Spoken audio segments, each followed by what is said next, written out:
बोलो जयकारा बोल मेरे श्री गुरु महाराज की जय। 35 प्रकाश सारवाणी पाठ दिन 31वां। आंखें यार प्यारा भुल्ला विच अंधेरे होए, धक्के खावे सबर न पावे, मुड़ मुड़ पैंदे फेरे होए। यार प्यारा अंदर वसे नेत्र ने बंद तेरे होए, दासन दास मिले गुरपुरा अंदरों नैन उघेड़े होए। इस अक्षर द्वारा जीव को अपने घट की खोज बताई गई है। उस अंधेरे अज्ञानता में प्यारा प्रीतम भूल गया जो हर समय इस मनुष्य के अंदर में निवास करता है और प्रत्येक काम में साक्षी प्रकाश रूप व्यापक है। उस शांति के सागर को भुलाकर अर्थात उसकी पहचान ना करता हुआ यह जीव दुखी हो रहा है। वह इधर उधर धक्के खाता हुआ बारंबार इस संसार में जन्म लेता है। यह 84 का चक्कर समाप्त होने का नहीं। जब तक इस जीव ने अपने मालिक सच्चिदानंद स्वरूप की पहचान नहीं की, तब तक ही वह तरसता है, अर्थात अपने कर्मानुसार बंधा हुआ अपना कर्म फल भोगने के लिए जन्म लेता है। इस चक्कर से छूटता नहीं।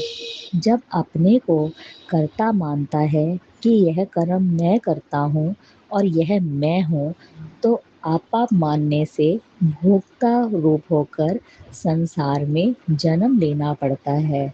यदि कर्ता नहीं तो भोक्ता भी नहीं, अर्थात ज्ञान स्वरूप प्राप्त किए बिना इसका छुटकारा नहीं।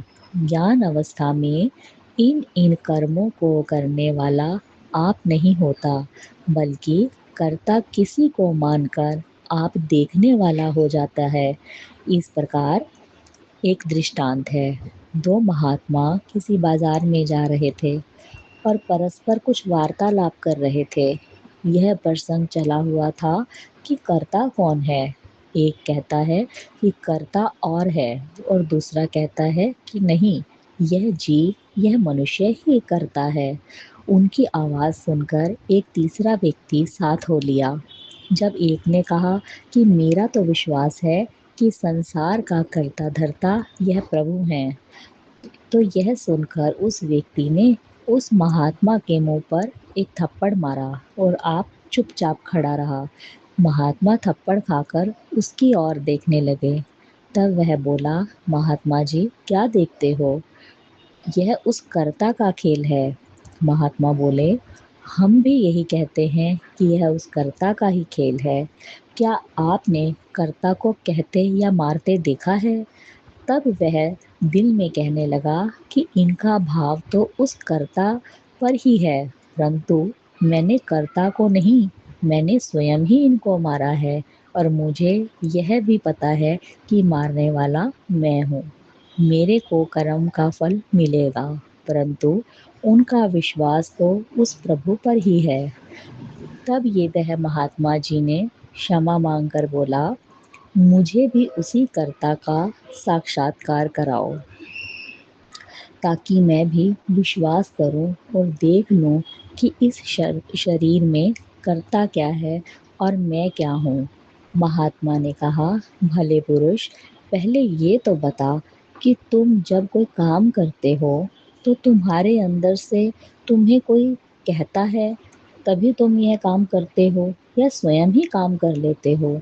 उस पुरुष ने जब उस महात्मा का संकेत समझा तो सोचने लगा कि यह तो प्रत्येक जीव का नियम है कि मेरा मन यह चाहता है, मेरा दिल यह चाह कहता है, मेरा यह विचार है, अर्थात किसी की प्रेरणानुसार यह काम करता है। तब महात्मा ने कहा, तो तुम्हें उसकी पहचान कराने वाला कौन है? इसलिए तो कहा है, करे करावे आपो आप। परंतु यह बड़ी ऊंच कोटि की का शब्द है।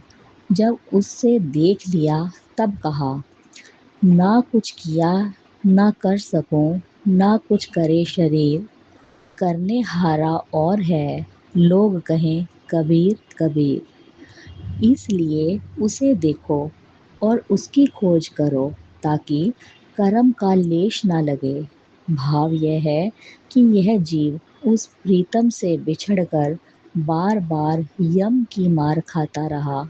जब वह प्रीतम अंदर ही निवास करता है तो वह दिखाई क्यों नहीं देता?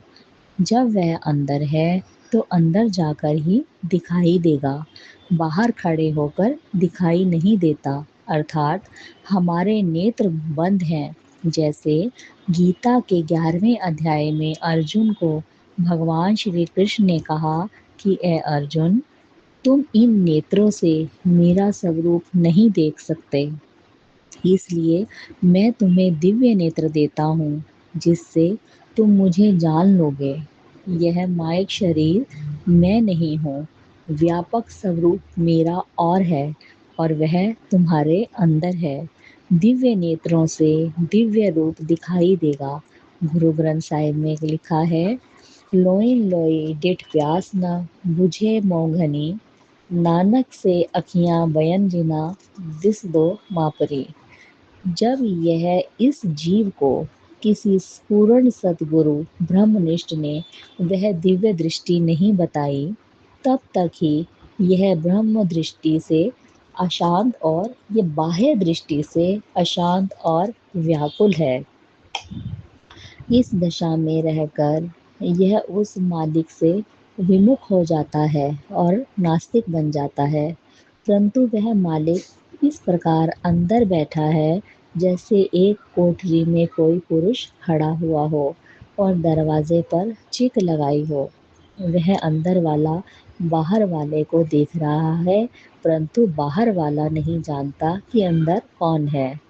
चीख के साथ आँख रखने से थोड़ा प्रतीत होगा कि अंदर कोई है, परंतु फिर भी प्रत्यक्ष रूप और है। इसी प्रकार वह मालिक सच्चिदानंद स्वरूप अंदर है, परंतु चीख हटाने से या अंदर जाने से दर्शन होगा।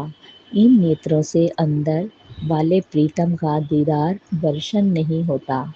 इसलिए कहा है कि जब पूरा सतगुरु मिलेगा तो वह अपनी कृपा द्वारा इस जीव का प्रेम भक्ति भाव देखकर और जिज्ञासु जानकर पूर्ण योगाभ्यास का मार्ग दर्शा करके इसको दिव्य दृष्टि देंगे, जिससे यह अपने घट की सैर करेगा और सुख स्वरूप परमात्मा में लीन होगा। इसी पर श्री कबीर जी ने कहा है, साजन चल सतगुरु वाले देश, आँख कान जीभा बंद कर ले, कर घट में प्रवेश। पृथ्वी छोड़ो दौड़ आकाशे, तज माया का वेश। सुख की आशा सुख में वासा, दुख नहीं लवलेश। अखियाँ उलट खोल शिव नेत्र, धारो योग का वेश। जोत को देख सुनो धुन अनहद, लगे न कर्म की ठेस। घंटा शंख बजे घट वीणा, तज दुविधा और कलेश। कह कबीर सतगुरु कृपा से, काल न आवे पेश। बोलो जयकारा, बोल मेरे श्री गुरु महाराज की जय।